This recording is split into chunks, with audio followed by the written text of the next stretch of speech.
Hello, everyone. Warm welcome to your and my investment mastery series. So, let's begin. Today's topic is really special and it's called stocks and equity. Like I already shared with many of you, that I started stock investing when I was just 21 years old.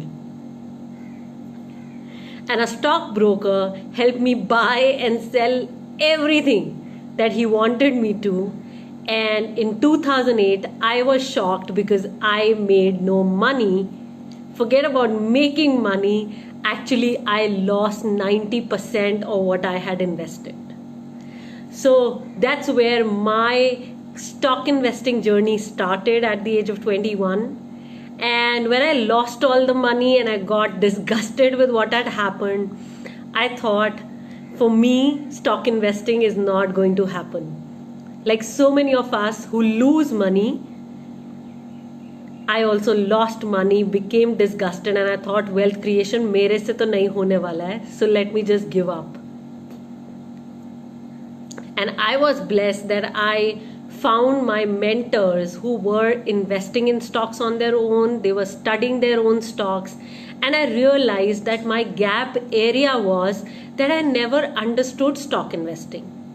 I never learned the basics. I never learned the step-by-step methodology to pick good stocks. I just jumped in it without understanding it. And that's why I made a loss. So to help each one of you, to help each woman in my Women on Wealth community, what I'm bringing today is a very, very dear topic, which is stocks and equity. So let's start learning the basics today. So let's begin. What are stocks? So guys, stocks are when you own a share in a company, and it may be an insignificant share of the company that you have, it's called a stock. So a part of the company when you own. So say there are total 1000 stocks, 1000 shares in a company, and you're buying one out of those 1000 shares. So what do you have? A 0.1% stake in the company. It's an insignificant stake. It doesn't give you any decision making. It doesn't give you any say in how the company is run.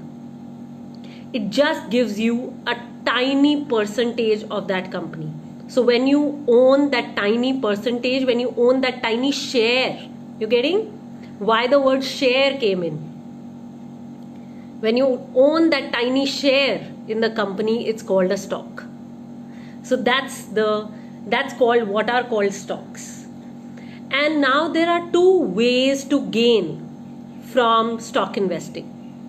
One is that you can buy and then sell stocks at, when the price appreciates, and that's called capital gain. So when you sell at a higher price from what you bought it at, it's called capital gain. And the second way to make money from the stock market is dividends, which is when you receive a tiny percentage of the profit that the company is making. That's called dividends. So capital gains is one. Number two is dividends.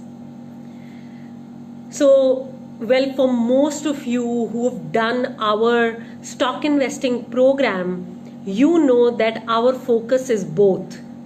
We're looking at multiplying our money, so generating that capital gain. At the same time, we're considering generating or making a dividend, earning a dividend, so that we can become financially free. It becomes another source of income for many. So those are the two ways you make money from stock investing. Next part, is it risky? Yes, it is. Stock investing is risky. Let's have it really flat for all of us. It's not a place where your investment is completely protected. it can go down and go up.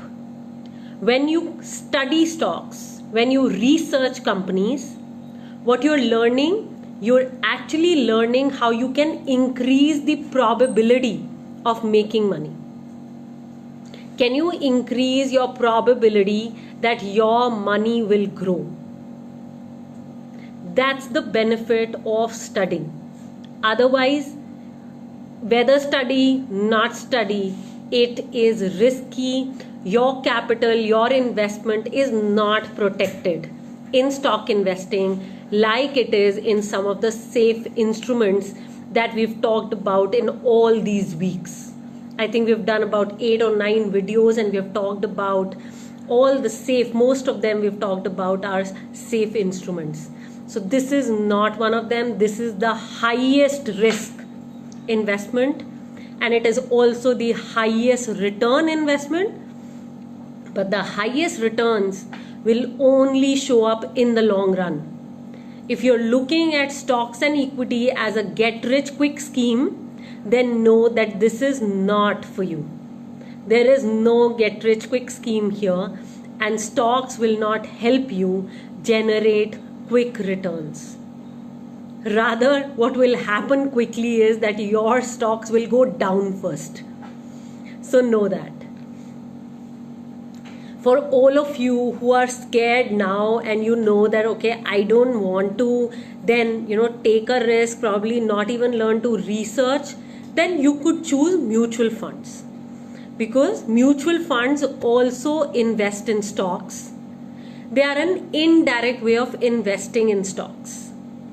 So if you're scared of stocks and you're okay on letting go of the highest returns, you're okay about letting go of making your money grow faster, making it grow with velocity. If you're letting go of that opportunity, then you can choose mutual funds, which will grow at about 12 to 15%, and they'll make money for you as well. And know today that mutual funds is an indirect way of investing in stocks. Okay.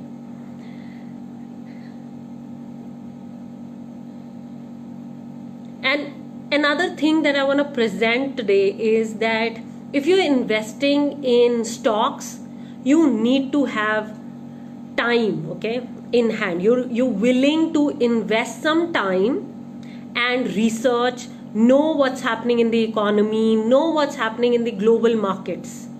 Like, it can't be that you will not have to invest any time in researching stocks, or you will not have to invest any time in keeping up with them. Only if you're willing to put in some time, you're willing to research a little, know that the returns are huge for that kind of investment of your time that you make. And if you're not willing, then of course mutual funds is the way forward. And then, yes, be willing to compromise on returns. So know that. Let's go next. So 2 kinds of stock investments, okay? There are 2 kinds. One is where you research companies and you invest in them for a long term, where you're looking at their profitability, how they're leveraging, who is in their management, what are the competitive advantages they have, the brand value. So there's a lot of research which you do on any company when you're investing in it, when you're buying a certain percentage of it. How this study helps? This study also helps you become a better business person, because you learn how a company has evolved over time and what are the different strengths different companies have built over time. Helps you become a better business person. And this is called investing. That's number 1. Number 2 way of being with stocks is trading. You could also call it speculating, where you're buying at a certain price. So what you're tracking is just the price movement. And this is more like daily trading, speculating, or you are kind of buying today, selling tomorrow, or say in a week's time. This is all called trading, where you're just watching the movement of prices. And this is more intense, where you're constantly in front of the screen. I personally don't do it. I am a long-term investor myself, and like Women on Wealth, the name says, the intention is wealth building for women, and I have become financially free with the capital gains and the dividends that I make from my stocks. So that's been my secret personally. And I would actually, as beginners, because I know most of the women who come on our page and in our community are beginners. For the beginners, trading and speculating is a complete no-no. So where you begin is right from investments, where you learn how to research companies, what's that step-by-step methodology to pick good stocks, and you monetize your time. So whatever time you're investing here, you begin to generate results in the long term from there. Another point which is really critical on why everybody should consider, I'm saying a should here, actually you could consider stocks, is because it protects you from inflation. Very few investments today are protecting us from inflation. If you talk about some of these safe instruments like a savings bank account, it is giving us just a 2% return post-COVID. Fixed deposit is giving us 4%, while inflation is anywhere upwards of 6.1%. So something really needs to be done to protect us not only from inflation but also to grow it, especially if we have long-term goals. Especially if you have, say, your retirement to be taken care of, because none of us will receive pension from any of the government offices. So it's critical for our long-term goals, kids' higher education, that we begin to invest in stocks. So the next part is around protection against inflation, which is possible with stock investing. And like I said before, there are no guarantees. And all this money is extremely liquid. So sometimes it's a concern that what is the lock-in period? So stocks have no lock-in period. It's liquid. So if you put your money in the stock market, you can take it out at any time between 9 a.m. and 3:30 p.m. Monday to Friday. That's when the stock market operates. 9 a.m. to 3:30 p.m. anytime.